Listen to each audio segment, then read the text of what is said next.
आज का बाइबल का वचन उत्पत्ति का ग्रंथ अध्याय 23 वचन 1 से 4 और वचन 19 और अध्याय 24 वचन 1 से 8 और 62 से 67।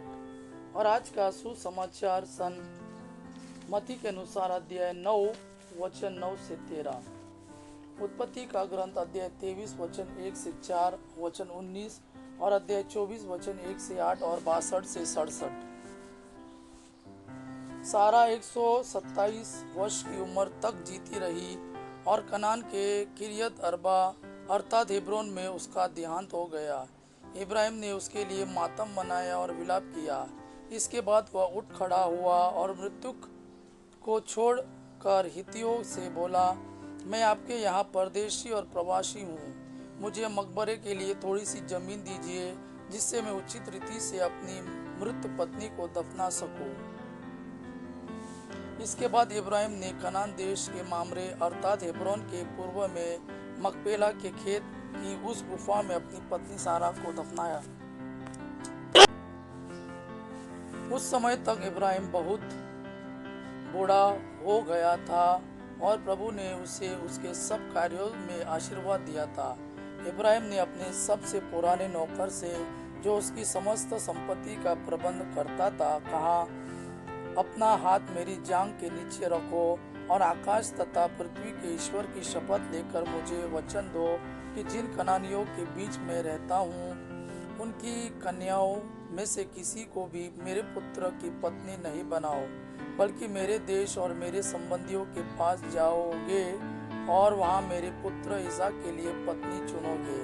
नौकर ने कहा, हो सकता है कि वहाँ कोई ऐसी स्त्री नहीं मिले जो मेरे साथ इस देश आना चाहती हो, तो क्या मैं आपके पुत्रों को उस देश ले चलूँ जिसे आपने छोड़ दिया है? इब्राहिम ने उत्तर दिया, तुम मेरे पुत्रों को वहाँ कदापि नहीं ले जाना। प्रभु आकाश और पृथ्वी के ईश्वर ने मुझे मेरे पिता के घर और मेरे कुटुंब के देश से निकाला और शपथ लेकर मुझसे कहा कि वह यह देश मेरे वंशजों को प्रदान करेगा। वही प्रभु तुम्हारे साथ अपना दूत भेजेगा जिससे तुम वहां से मेरे पुत्र के लिए पत्नी ला सको। यदि कोई स्त्री तुम्हारे साथ चलने के लिए तैयार ना हो तो तुम अपनी इस शपथ से मुक्त होगे, किंतु मेरे पुत्रों को वहां कदापि नहीं ले जाना।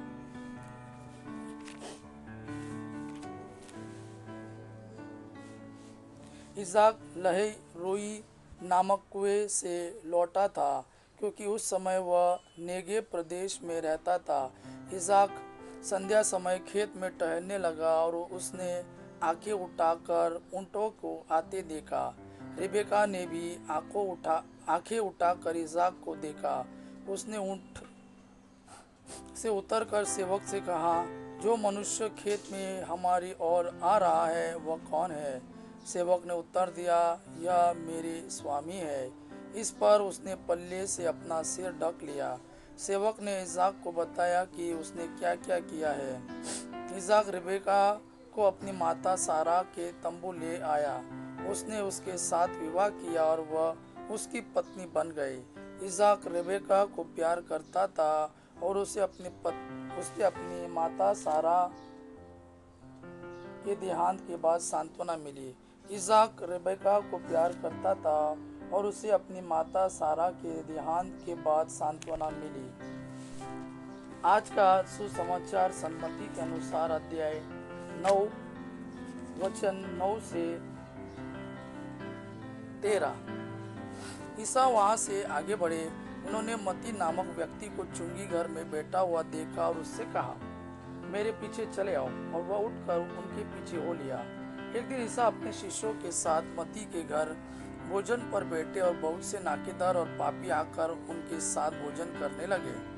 यह देखकर फरीसियों ने उनके शिष्यों से कहा, तुम्हारे गुरु नाकेदारों और पापियों के साथ क्यों भोजन करते हैं? ईसा ने यह सुनकर उनसे कहा, निरोगियों को नहीं, रोगियों को वैद्य की जरूरत होती है। जाकर सीख लो कि इसका क्या अर्थ है।